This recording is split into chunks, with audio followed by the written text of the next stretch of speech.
Welcome to the Death Happens podcast, an insider's guide to dying. We're your insiders. I'm hospice nurse Penny. And I'm Halley, Hospice Social Worker. Today we're going to be talking to Tiana Joy. She is a hospice massage therapist and she practices aromatherapy. So I'm excited to get into that. And I love that her last name is Joy because she probably brings joy to so many people, especially dying ones. She definitely does. I am very excited to hear her stories. I know she's got a lot. And in honor of talking to a massage therapist, I thought it might be a good time to talk about all of the other ways that hospice can be beneficial to folks besides your core team of clinicians. So we've talked a lot about nurses and social work and chaplains and our spiritual care and volunteers and all the ways that we help. Aides. Don't forget our hospice aides. CNAs. Sorry, I think I got lost in my spiritual counselor. Absolutely, CNAs should be number one. But we don't talk a lot about integrative therapies. So obviously we're going to be talking to Tiana about massage and aromatherapy, but what are some of the integrated therapies and alternate therapies that you've seen in hospices? Thanatology, music therapy, and they are actually different. You have to go to a thanatologist training to be a thanatologist. And I have seen pet therapy a lot. My favorite pet therapy was when I worked at a hospice care center and the lady had a canary in a cage. Fun. A male singing canary. And she would bring him in and set him on the table in the patient's room. And he would sing for the patients. And it was so, so cool. I just loved that. That's very cool. Very unique. I haven't seen any other animals besides dogs for animal-assisted therapy. I'm sure there are. But the canary and the dogs are really all I've ever seen. I think cats are probably too unpredictable. Honestly, I would love to see cats. I know there are cats that are social and go out on leashes, and that's probably the one I've had the request for the most, that I have to say, I'm sorry, we don't have any. We do have access to animatronic cats, which are fairly new, and they're actually pretty freaking cool. Really? There's this company that makes animatronic cats and dogs. The dogs are, in my opinion, not nearly as much fun, and they're annoying because they bark. But the cats, they purr, and you can feel the vibration. So you can turn the sound off and just feel the purring. And they move their head around, blink their eyes, lick their paw, roll over so you can pet their stomach. It's very cool, especially they're specifically were made for folks with dementia. Wow, that is really cool. Cats do. There are people who don't like cats, and I don't trust them. But I always say I don't trust somebody who doesn't like cats. What are you hiding? You know how cats will gravitate to a person that doesn't like cats? They all do that. It's like they know. But cats bring so much comfort, and my cat sleeps with me and she lays right here and purrs, and it's just so soothing. And kind of total sidebar because it's not about hospice, but they're actually doing some programs in prisons now where they bring kittens in. Have you seen that? Yeah, and it's very cool. The prisoners have to go through training, and they have to be stellar model prisoners, but they get these kittens and then they take care of them, and it really softens them, and it's really cool. I'll have to find the story. I saw a similar one, but it was, I want to say, cats out of a shelter, and they brought in, it was a lot of cats. It was 50 cats or something onto this unit in prison. And they were worried that, of course, they were worried about the safety of the cats, but then they were worried about other things. It actually lowered the instances of violence. It gave the prisoners a purpose. It really transformed. And of course, none of the cats got hurt. So, right. I think people that don't like cats just haven't been around a cat that's been socialized. That's my opinion. Right. Well, when you were talking about the cats have to be, they trained on a leash and social to be able to be cat therapy, part of the cat therapy program. My cat's trained on a leash, but she is not social. Well, and speaking of unusual or other animals, I've seen videos of full grown horses, which is amazing, but I've also seen in person miniature horses Oh, come to yeah, do I've heard of therapy, that. Heard of that. I haven't seen it, but I've heard of that. and Yeah, and llamas. pigs, pot-bellied pigs Oh, too, I've pot-bellied heard of. pigs are cute. Yeah, I've seen Llamas. llamas are great because their necks come around, and when you're sitting in a wheelchair, you're in a bed, they're much more accessible to you. Aren't they mean though? I thought llamas are mean. Don't they Yeah, spit on people? misconception. They only spit when they're in kind of a rut, like breeding season, or if they're therapy llama, they're going to be trained just like any other animal, so behave themselves. The Well, ones I've seen are very kind.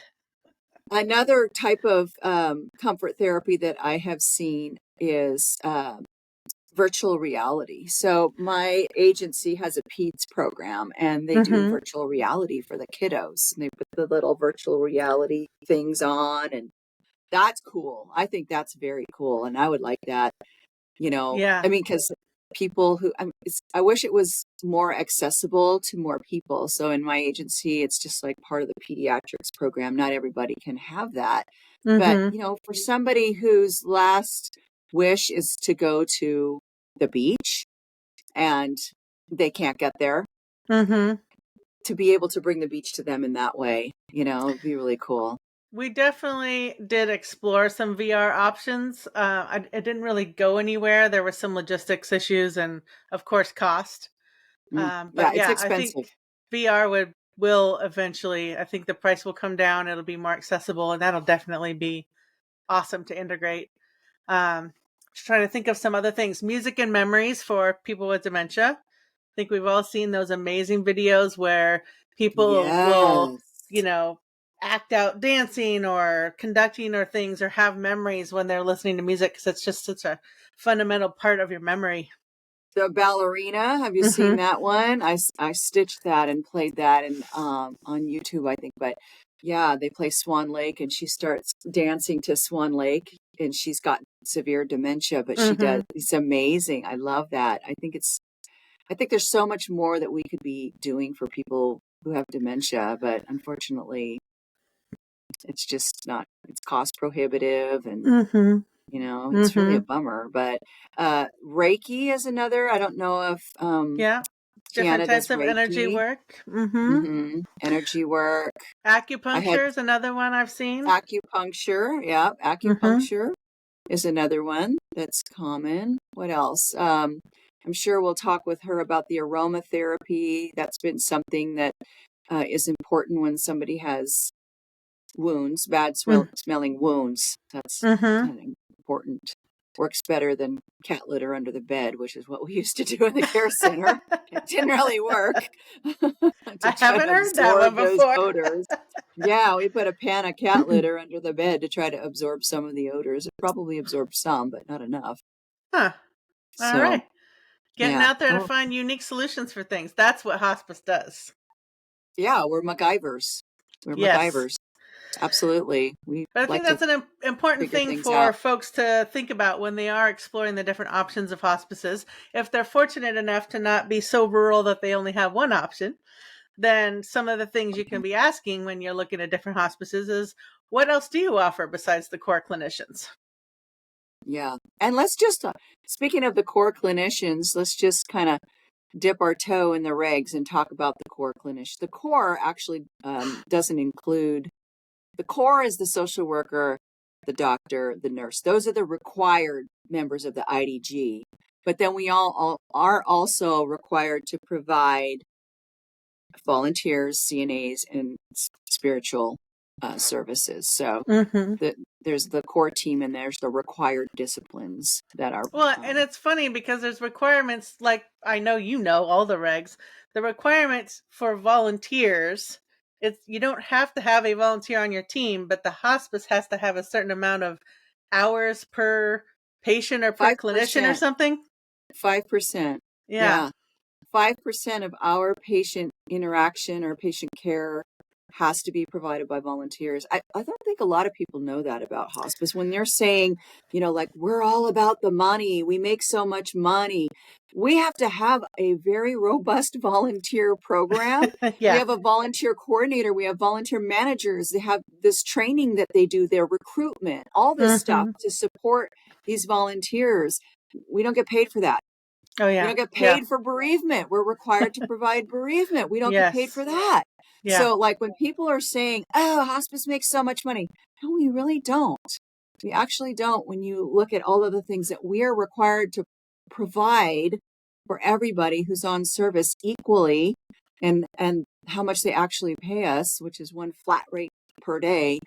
You know, it doesn't add up to like we're breaking the bank. So That's why but it's incredible that that's hospice another has rabbit hole. ever come up with, alternate therapies or other things, because Right. it's a lot. It costs a lot. People aren't just out here doing massage for free. They got to make a living too. So, Right.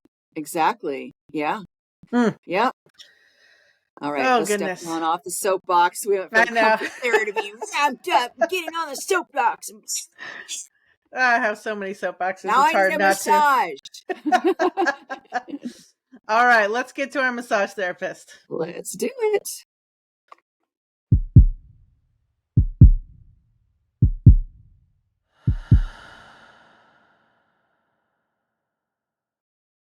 Welcome, Tiana. We're so glad to have you with us. Welcome. So, we know you're doing massage and aromatherapy, but tell us a little bit about yourself. Well, I am Tiana Joy. I have been, I do a lot of other things besides just massage and hospice stuff. But I live out here on Whidbey Island, and I have been working in massage for about 30 years now, almost 30 years.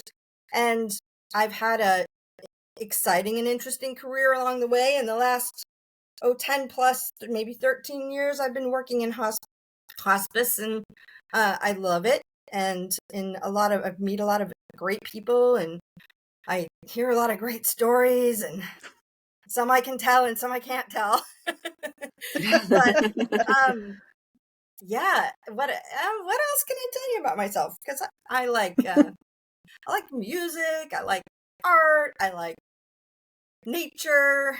I love to, you'll find me in the woods staring at the leaves and hugging trees a lot. I But think you've already won over Penny saying that you're on Whidbey Island. Yeah, I'm from Whidbey Island. Oh, you are. Yep. Mm-hmm. Yeah, Yeah, I grew up in Oak Harbor. Oh, yeah. That's my turf. I zip through Oak Harbor all the time. My commute's not so bad on the island. I mean, I service other counties, but pretty much running up and down between the south end of Whidbey and Anacortes and beyond, up 20. My commute is like Deception Pass and all the trails and the beauty and the ocean and the coves and it's just lovely and lush out here. I love it.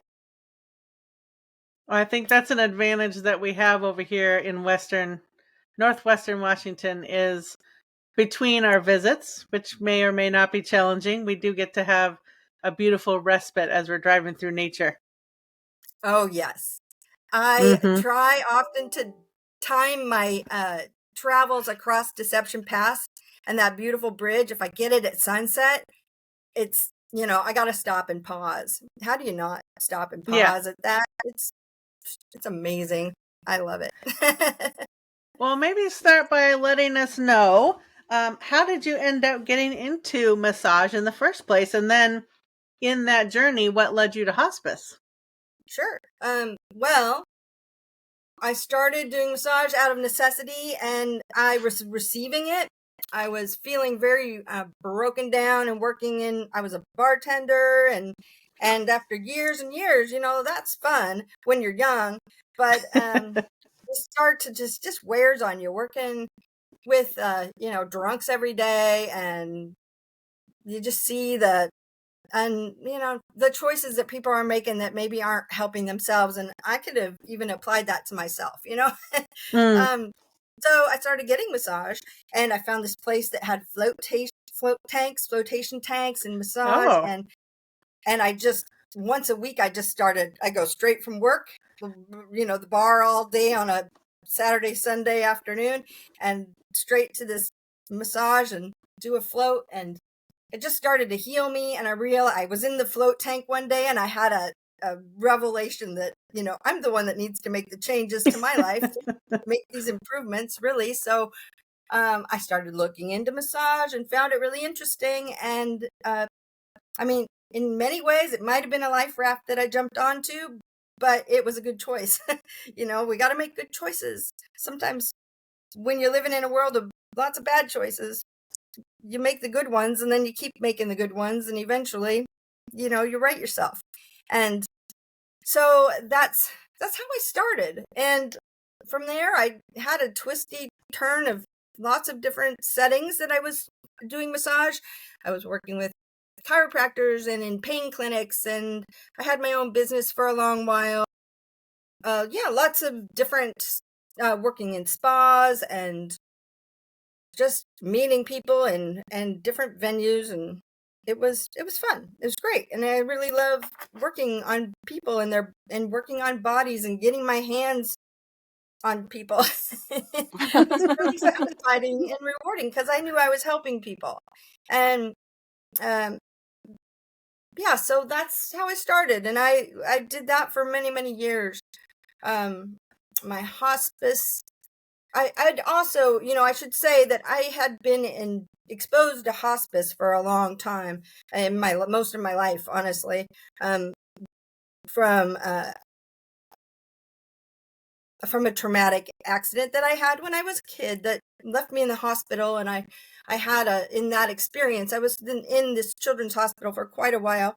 And during that time, I had a lot of exposure to different, different setting. I mean, the setting itself was kind of tragic. There was a lot of sadness and suffering, and it was a lot of children like myself that were suffering. In fact, it was all because it was a children's hospital. But it the experiences that I had there really shaped me going forward in ways that I didn't understand as I was much older. And a lot of that was the compassionate touch that I received from the volunteers that was safe. And I mean, I was such a cranky patient. I am so sorry to any nurses that might have ever worked with me. If you remember me or are still alive, because it was 1980. It was a long time ago. I'm really sorry I threw that bedpan at you. It was awful of me.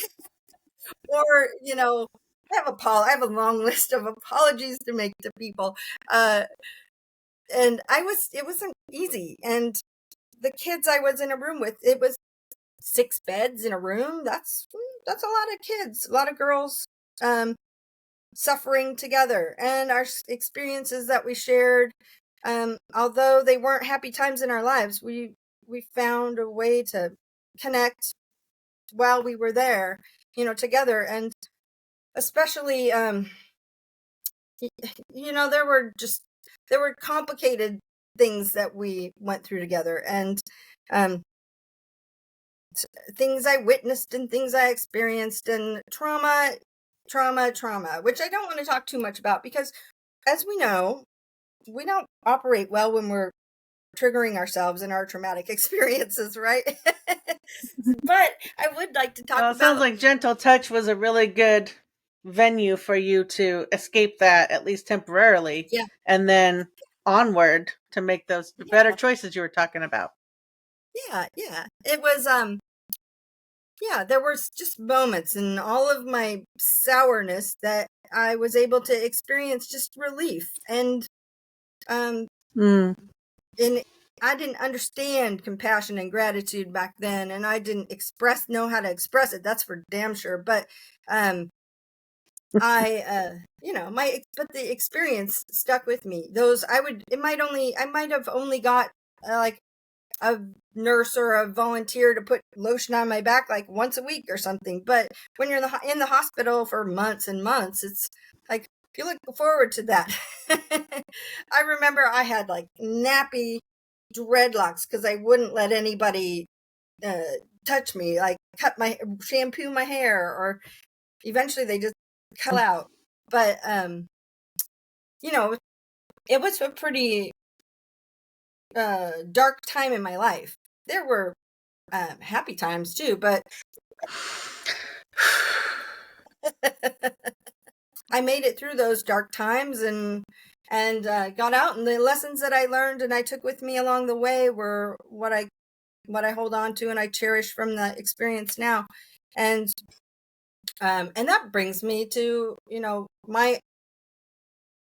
my understanding of what people are going through. I know what it's like to lay there and be sad and lonely and in pain and suffering and not be able to get out of bed and be hooked up to machines and what that really is like and Be what it's grumpy like with your nurses. grumpy. Yeah. To be grumpy. And that's okay. So when I go into somebody's room and I understand that that's how they feel and I need to be open to how we can elevate their experience and enhance it and alleviate some of these layers of suffering that they're experiencing, and if I can do that in a hands-on way with massage, then that's great. That's lovely. There's so many beautiful, lovely moments that I have with people, and there's some really, not so pretty ones too that are important to talk about and acknowledge. But the trick is really being open to all the possibilities, and sometimes being very creative, because yeah, there was not any positions when I started this career. This wasn't a paying job out there. It was like volunteers for hospice, and maybe you got a massage once if you're lucky in your journey with hospice as a patient. It really wasn't something that I could really dig into as a career, right? So I kind of had to pave my way on my own, and over time I got a reputation and as working with Alzheimer's and dementia and hospice patients, and that then I found, the serendipity of working with the agency that I do now, and the fact that they embrace it and love me and respect me. Wow, that's something really new for a massage therapist and a group of doctors and nurses and medical professionals to sit together and treat each other with respect and listen and really value each other and our insights and inputs. That's a new experience I had never had in my career. I've been poo-pooed and dismissed so often that it's been a challenge, but I don't experience that anymore. It allows me room to grow and move and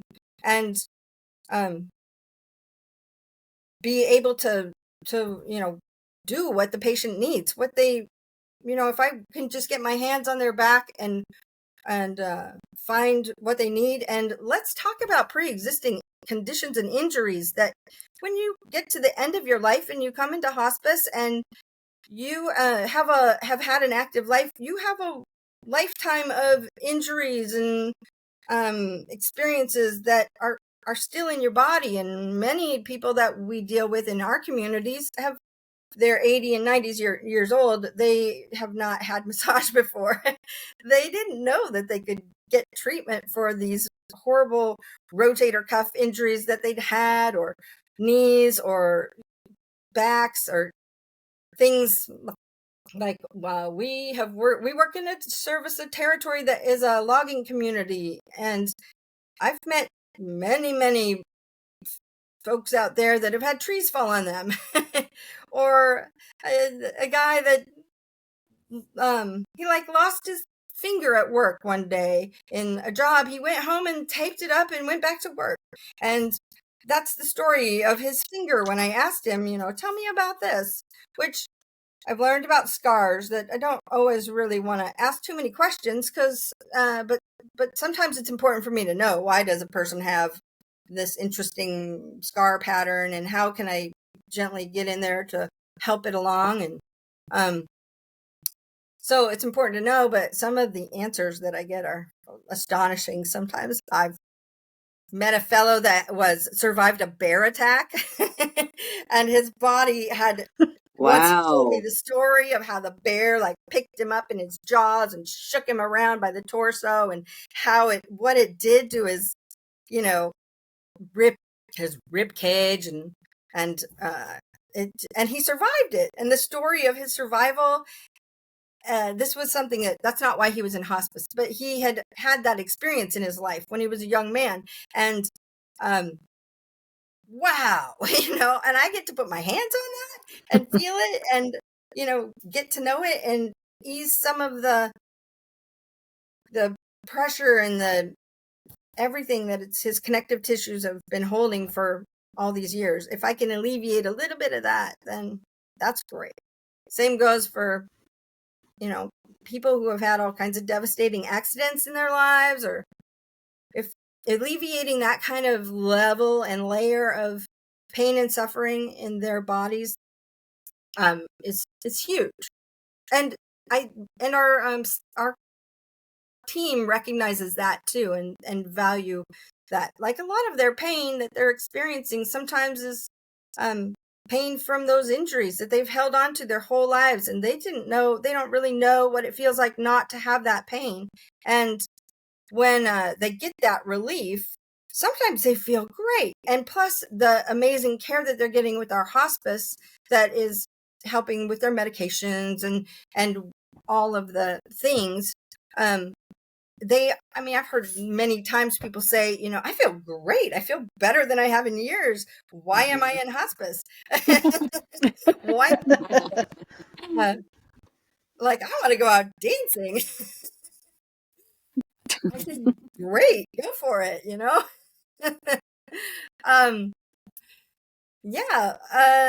So it's sometimes the scars are traumatic too. I remember working with a couple people. I've got my hands on a lot of people over the years.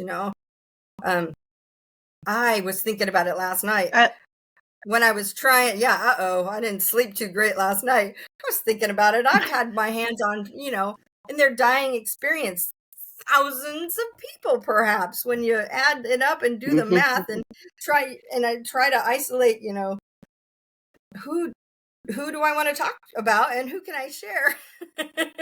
That's a lot of people. And who do I not talk about, and who should I not share? Because that's important to know too. But I was saying about the scars, these defensive wounds on the arms, and I'm working on the arms, and I need to understand, what is this about? And this person said that they had been attacked with a knife and slashed. And the thing about that was their traumatic experience was not a traumatic experience to them. I mean, it happens, but they didn't have trauma about it. They just, it was just a part of their life, something that happened. I think that's interesting and fascinating, and I respect whatever their attitude about their trauma is. That's theirs to have or not have. Who am I to decide what they should feel bad or bad about? But I can definitely understand you wanting to know what the traumatic experience is, because you're like the CNAs, you're laying hands on someone in an intimate way. Yeah, absolutely. I need to understand, and I need to understand it for the sake of the tissue that I'm manipulating. I mean, gently, I will say it's a gentle massage 90% of the time, but still, that's important for me to know. And I'm laying hands on them. That's an intimate thing. That's sometimes the stories just come out and unfold, and I'm not. I always defer to the other professionals on my team when I feel the need that it's needed. That's important, because I'm not a counselor. I'm not certified in any capacity. But when somebody starts to, their cellular memory gets released and they start to verbally process stuff that's garbage they've been carrying with them their whole lives, I'm not there to offer anything other than to just be present with them while they have their experience and unload their garbage. I think that's that's the best I can do. There's no way I'm going to tell somebody to please stop sharing with me right now when they're having that experience. So that's really powerful too. Just that, and the freedom that that can offer somebody to move past that. That's lovely. So yeah. Do you do Reiki I do. or Yes. any other energy work? Yes, I do. Can you tell us a little bit about that?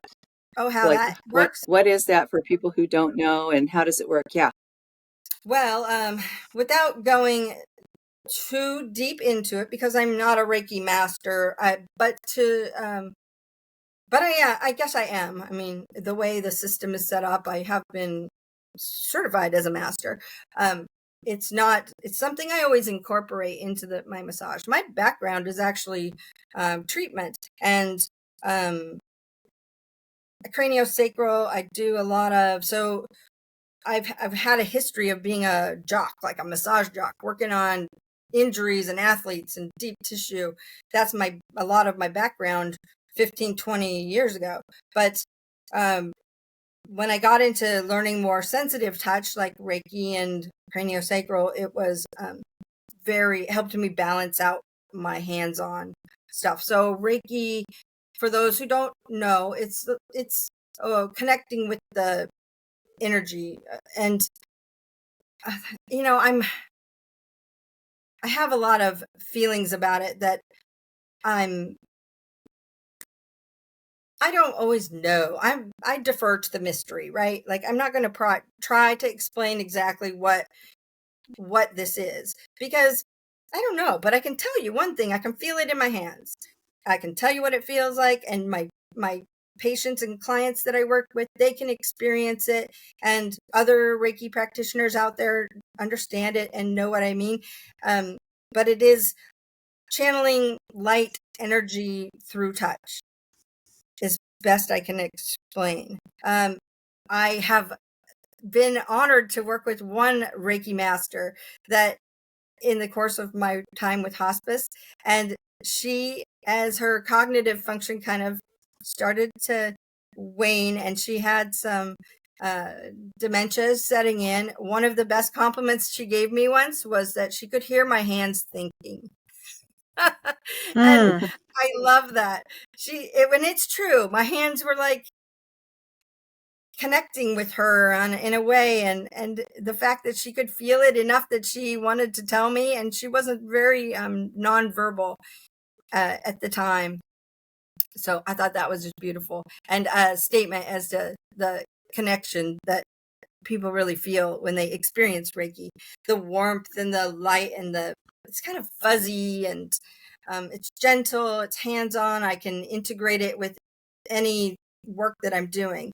And I'm always on. I mean, I sometimes I close off, and I have to keep some for myself. No, that's not true. It's very generous. It's a generous light, that an energy, and it's palpable in many ways, but sometimes I need to hone it in. So is it like an energy, would you say it's like an energy exchange with that person? Like yours and theirs commingling? Yeah, somewhat, but it's more like infusing them with light. And I only am functioning, for the greater good of what they need. What their greater good is not for me to decide specifically, but I let the work do its work with them. It's not is it magic? I don't know. People say magic hands. Tiana has magic hands. Well, a big reveal is I'm not a magician. I'm not magic any more than you are, or anybody who leans into whatever their superpower is. I guess, not to compare me with a superhero, but we all are, right? If we lean into it, and so let's see. I could go really sideways on this, but I have some great. Hold that thought, because I do want to get into some patient stories, but I think it'd be important for the listeners to understand what the difference is. The thing I've run into a lot is thinking that they have to if I say, hey, would you like, are you interested in massage to help with whatever? They think they have to get naked and get up on a table. Oh, So what yeah. does massage and Let's Reiki talk and about that. aromatherapy, what does that look like in hospice versus private practice? Well, yeah, let's talk about that. It doesn't really look anything like going to a spa, right? It Right. takes a lot of energy to get undressed and dressed again, and if you're wearing clothes, and that's not and to get on a massage table and all of that. It's usually working in a recliner or a hospital bed or a comfortable chair, sitting side by side with somebody. I work however that person is comfortable working, and to whatever level. I may just be working on neck and shoulders and maybe feet, or side lying on a hospital bed is really popular, and that's ergonomically that's a much better choice than trying to than some other ways. That was a trick. There was no I had to teach myself how to do this and what to do and what not to do. It looks really like it would be really comfortable to stand over somebody's hospital bed and get my hands on their heads and do their neck and shoulders and craniosacral and Reiki, and that looks like it would be great. But the thing that I'm doing, my shoulders and my head, or in my hands and my head, it takes a toll on me. I take it home with me, and the next thing you know, I'm like locked up. So it took me a long time to figure out that was the culprit to some of my dysfunction that I was experiencing. And I had to find different ways to hold people and be with people and get my hands on them, and I only work how they're comfortable. That's another thing. It's important that I'm meeting them where they are. And as far as the aromatherapy, no, that's delightful. I have been working with herbs and oils and aromatherapy for most of my career because I was always drawn to it, and that has always appealed to me. But working with the essential oils for hospice patients is a very different than it's. I get to make the program work how it works for each individual. They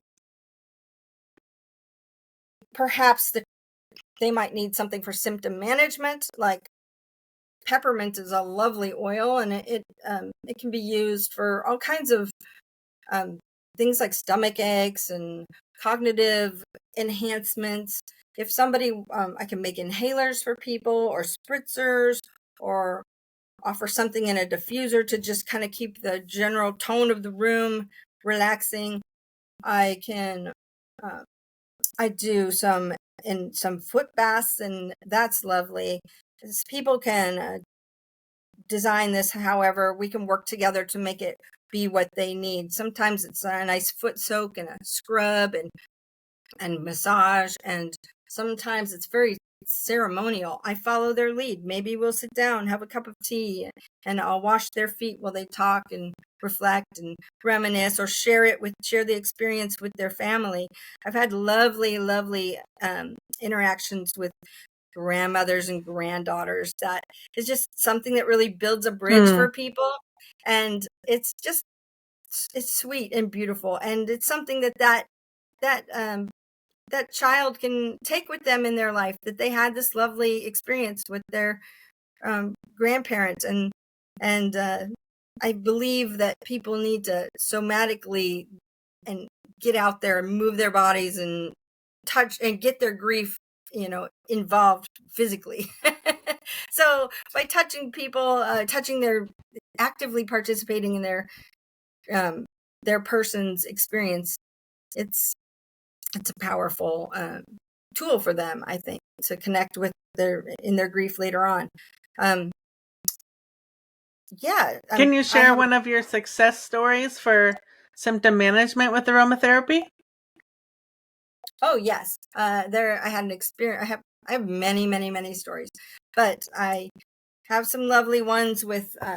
I have worked with a woman that was was really sensitive to touch, and she was having some she was having so much pain and stress and tension, and she was pretty much bedbound. And we tried aromatherapy because she was so sensitive to touch that massage wasn't working. And I created, her and I together created this beautiful scented lavender and floral massage oil for her scalp, because she did love to have her head touched, and she had no hair. So she we would warm up the oil and do these beautiful scalp treatments with this oil. And I showed all of her family and her caregivers how to do that. And she loved it so much, it became her favorite thing. Anybody who would come in her room, she would ask them to put this oil on her head.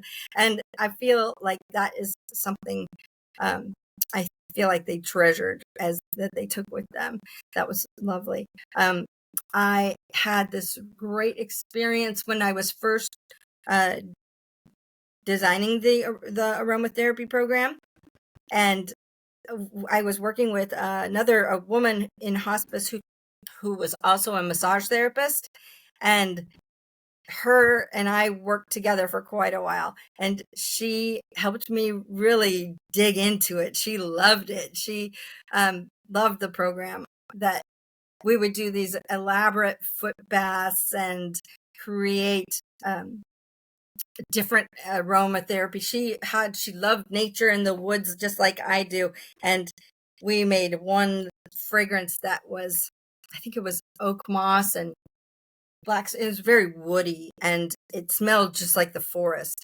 And she would take these hits of it, and I made her a little inhaler when she was feeling like trapped and meditate. And when she would help her meditate, she would like breathe these, those they look like Vicks Vapor Rub used to make these little bullets, right? So I can infuse different essential oils into the wicks there, and man, she loved it. She had a whole collection of different ones that we made together to suit her different moods and needs. And when she's feeling nauseous, that's another one. It's great symptom management for things like nausea, headaches, roller balls. I had one woman who had a horrible pancreatic pain, and the meds, she didn't want to touch the meds.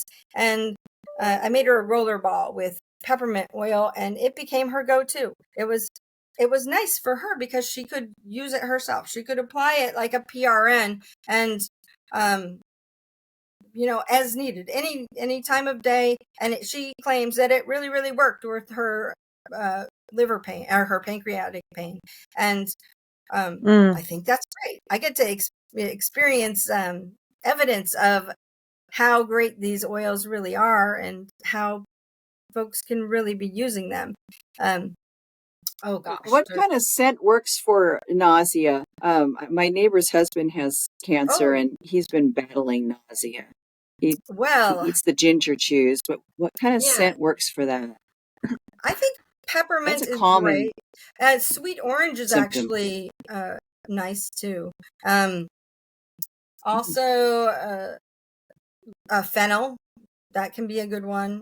That's great too for constipation. I do also a lot of abdominal work because they will send me in there for bowel protocol. I'll do abdominal work and to help keep things moving. And I usually use essential oils. I'll use something like fennel or ginger or peppermint to help with that. But peppermint is the go-to for nausea. Some people do like sweet orange. I like spearmint too. Spearmint's one that it's good for a type of, like when there's reflux or burping or things like that, kind of in your solar plexus. You can't see me, but I'm rubbing my solar plexus.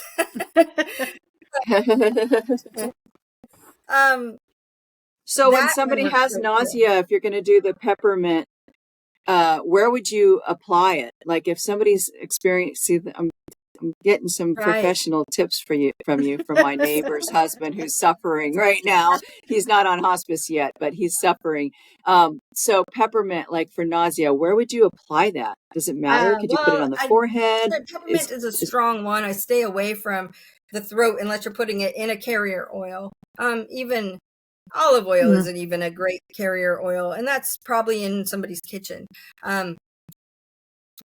Put it in a carrier oil if you're going to put it on your thinner skin, but I like to put it down by your diaphragm, your solar plexus, under your sternum. There's receptors there that can absorb it better in that area.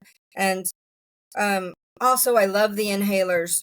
I love those little bullet inhalers, because especially for nausea, because you can grab it.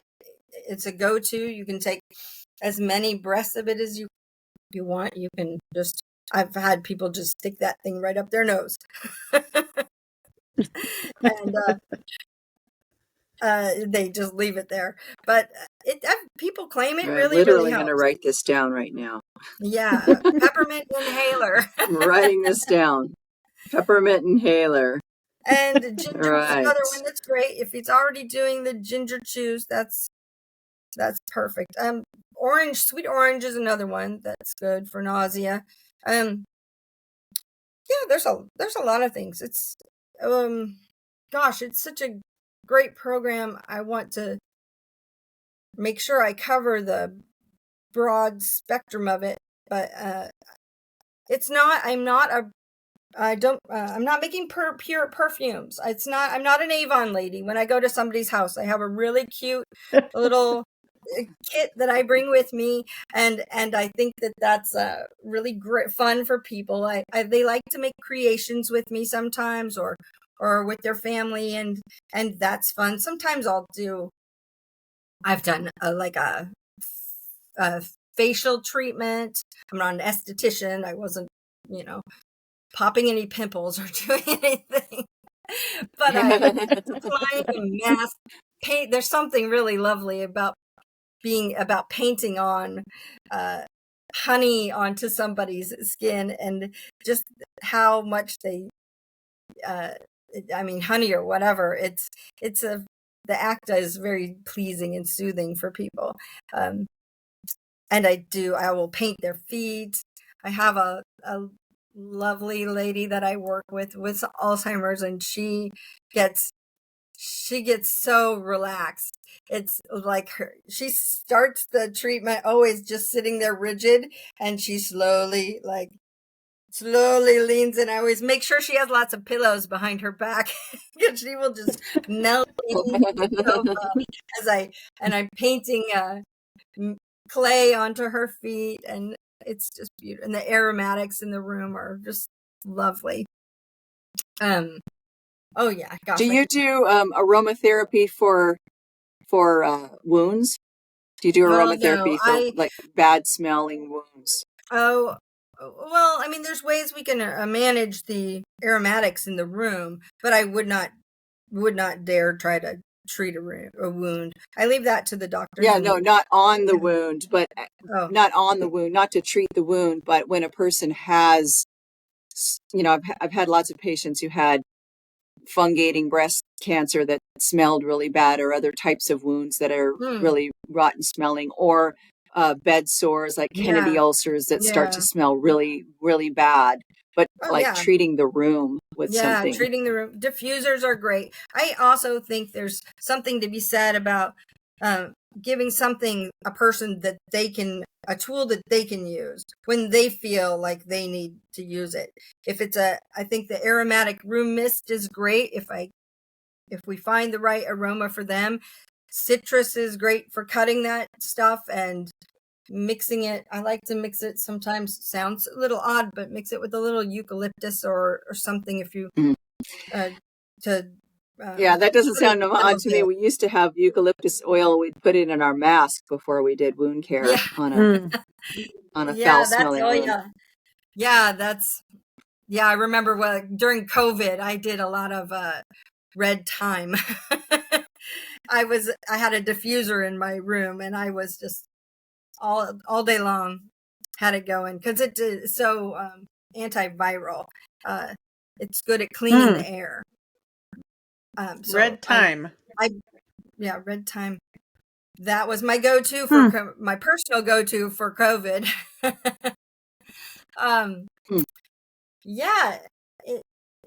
Also, I learned a lot with aromatherapy and tension, the different nervous tensions that people have and anxieties, finding aromas that will soothe them. I found that, lavender's great, but not everybody loves lavender. It is nice. I don't Yeah. like lavender. I do like it because it's pretty animal safe, and I have to be mindful of that. Especially if I'm making a diffuser, and I need to be careful I'm not loading it with peppermint or clove or something that could be really irritating to the animals. Lavender's not for everybody. So finding other things that they can help them. Oh, jasmine. I love jasmine. I'd never really thought about it before, but it's like it's great for people with depression. It's great for, it helps anything that's like a aphrodisiac or euphoric.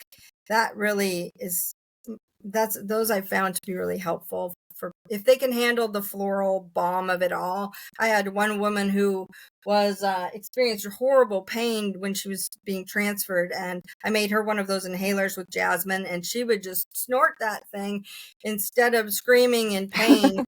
She would she'd be pulling on that thing, and she loved it. So that's what I wanted to come around to, giving somebody something that they can miss themselves or use themselves, or a tool that they can have in their kit that's not just morphine or methadone, or we're addressing all the different layers. It's very holistic. I love that, bringing more awareness into their space, and it's a lot of people, it's something they've never imagined before that it would help them. But a lot of people, if you go up into the high hills up here, and they've been working with this stuff forever. The herbalism and the knowledge up there, I've learned a lot from some of the folks that just grew up out in the woods and with nature, and they've been working with oils and herbs for all their lives. There's something to it. Sounds like the oils are just such a great adjunct to things like the comfort kit and the traditional medicines, but also the ability to give patients control and to be able to involve their family. I love those stories of something you're giving the caregivers and the family to be able to participate in as well. Yes, and it gives them a tool for them to use too, that they can, oh, grandma, let me get your oil, or let's spritz, or just having something to do when at times when you're experiencing your loved one's departure. We all want to do something. We all want to help them. We all want to, most of us do. There are some cases where, I'm there because nobody else wants to touch the person. And there's something about that too. I don't have attachment to their history. I don't know what their story is. I remember one time I was working with a gentleman, and I don't know anything about his background. This was in the early days, before I had a lot of access to their charts and their history. One of the other teammates told me that this man, if I wanted to opt out, that would be okay, because this man was evil, like evil. And they emphasized this. And I thought, I think I'm going to choose not to find out what this is about. I don't want to know. Please don't tell me, because everybody deserves compassion. Everybody deserves I'm not there to, for them to confess anything. I'm just there to rub their back and try to make their suffering a little bit less. I don't know what so it's not always the sweetest, most lovely people. Sometimes there's sour, crotchety assholes out there that, they don't part of the reason they're maybe so crotchety and pissy too is because they've been in pain their whole lives, or they're suffering from the thorn in the paw, and all of a sudden they get some relief, and somebody who comes through and offers them some care and compassion, that's great. Then and they're dying too, so people can be crotchety when they're told that they're dying. That's a trigger. That's a trigger. Yeah. I don't know if there's how much I think that's always going to be a trigger, even if we normalize hospice a bit more and death and dying. We're all still not really looking forward to it right now. Right. I live a lot of living to do myself. I'm not ready to die yet, but who knows? Because, like you say, someday we'll all be dead. Mm-hmm. I do want to shift gears just a little bit because I want to be mindful of your time, and I am 1,000% sure you could tell us stories all day long that would be just incredible from all the experiences you've had. For sure. I do want to ask, excuse me, how do you handle, I think you've touched on this a little bit in the self-care. I know Penny and I often hear, oh, it must be so hard to do your work. It must be so sad. And you've touched on that a little bit. How do you respond to folks that ask you that? And also, how do you manage your own self-care as you're going through this work with people? Well, sometimes it's sad, but sometimes it's joyful too. And surprisingly, sometimes it's actually, there's a lot of laughter and there might be tears, but sometimes it's not as heartbreaking as you would assume. And life, there's a lot of sadness in life. We all have to experience it at some time. I just try not to take it home with me. It does affect me, but I've learned lessons.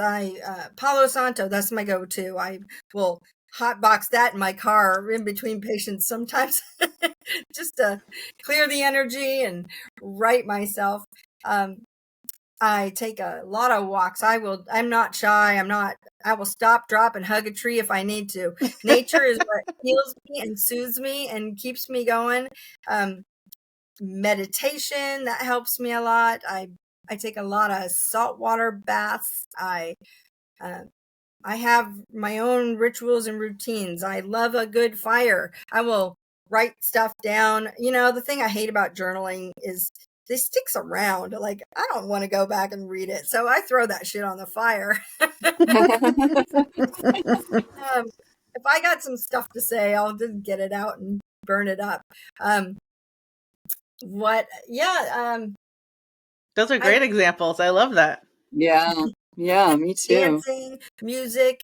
That music is a big one. I've had some really funny scenarios where I've come out of like an active death, and I get in my car and I turn on my my car, and the most absurd song will be playing, and I have to embrace that, because that song was going to play, at that moment, regardless. And sometimes I love that. There'll be ridiculous things playing, and tears or laughter or joy. I love I love the experiences that I can have of all the different kinds of emotions. It's not always just sad.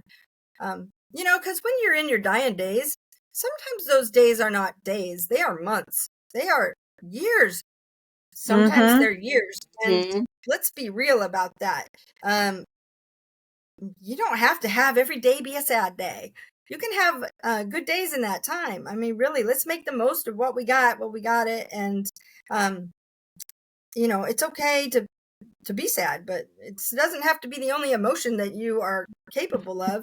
And a lot of people stepping into somebody's situation, even they're just visiting, it's the gravity of having every encounter that you are having be so hefty is sometimes let's just have some laughs and check it up.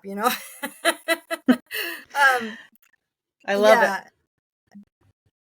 Is there anything that we didn't touch on in regards to massage and aromatherapy that you want us to know, or you want listeners to know about, that we didn't talk about? Oh man, I could, go on. This is my, yeah, there's a lot I could say, but now the pressure is on for me to say it all right now. um, it's important to don't wait. For one thing, don't wait till what you think are your last days.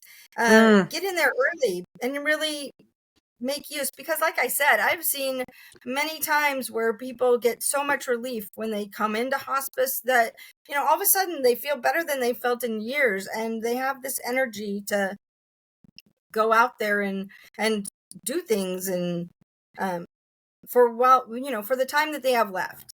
And that's lovely. And yeah, so yeah, that's important. Get out there and call if you need to call, or even if you suspect that you need to call, just try it, because if it can be something that will serve you well. Yeah, I what love else it. could I say about it? I could say a lot about it. I mean, that's a great place to end, is if you're not sure, just pick Yeah, up the phone. right. And Yeah, don't wait until you're dying. Yeah. that's true. Well, our new season 2 question for all guests, I'm going to ask you now. This is our coffin question. What have you thought about, and what would you like to happen with your body when you die? Oh boy, I love that question. Oh, I want to decompose very badly. I used to think, when my options were limited back in the day, I was pretty sure I didn't want to go in a cemetery with a stone. But so everybody just automatically goes to cremation. But now that there are so many greater offerings. Yeah, don't burn my body. Let's dig me in the ground.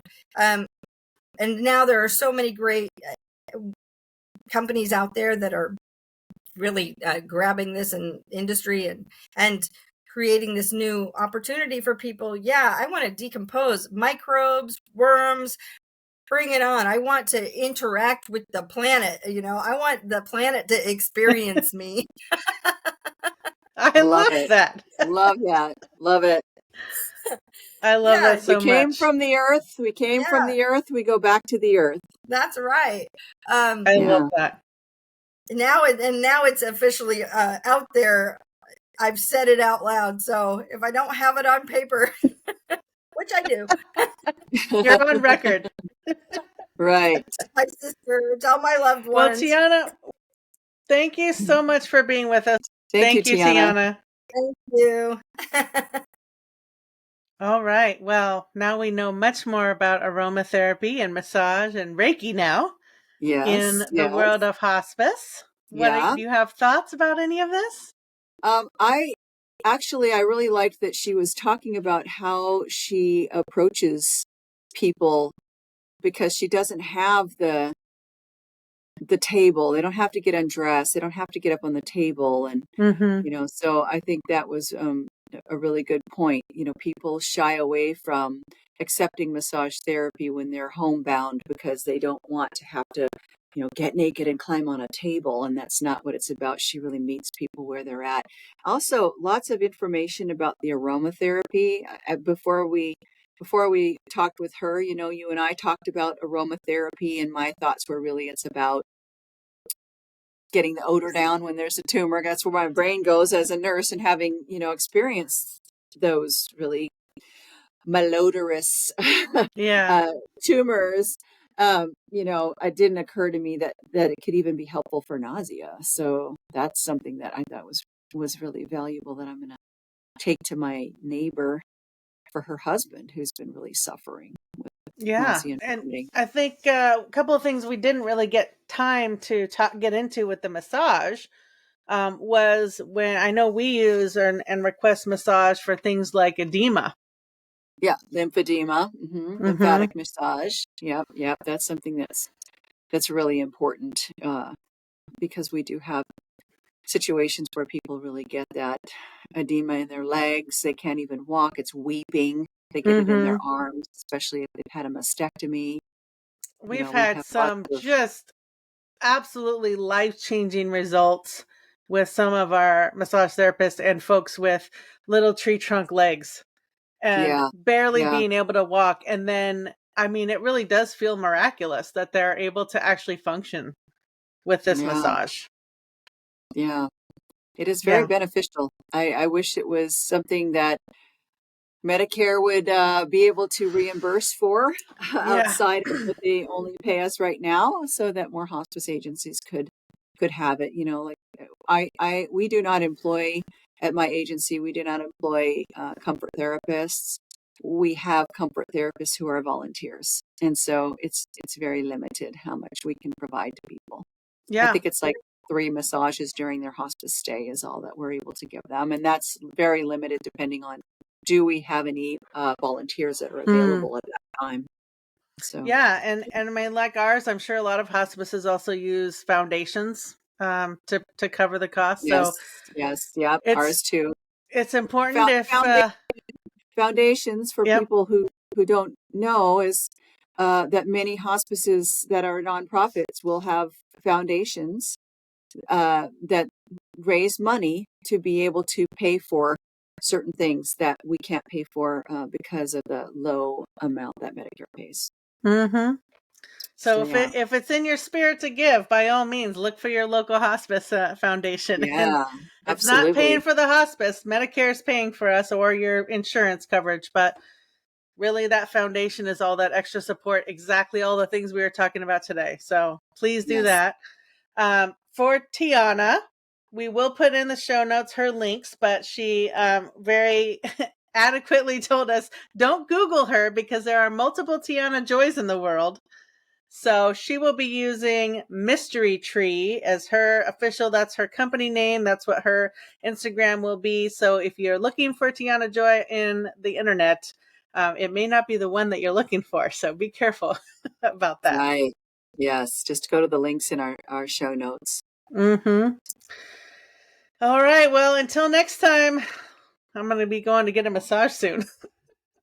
And we're No, that's the other thing. Like sitting here, I mean, listening to her talk about all these different things that she does, I was just like, oh man, that sounds so good. Like the head massage with the oils. I was like, mm-hmm.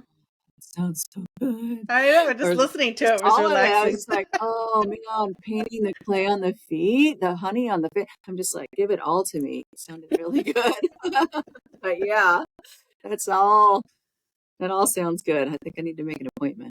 Yes. Well, that'll be while you're remembering to live, because someday Well, I'll be dead.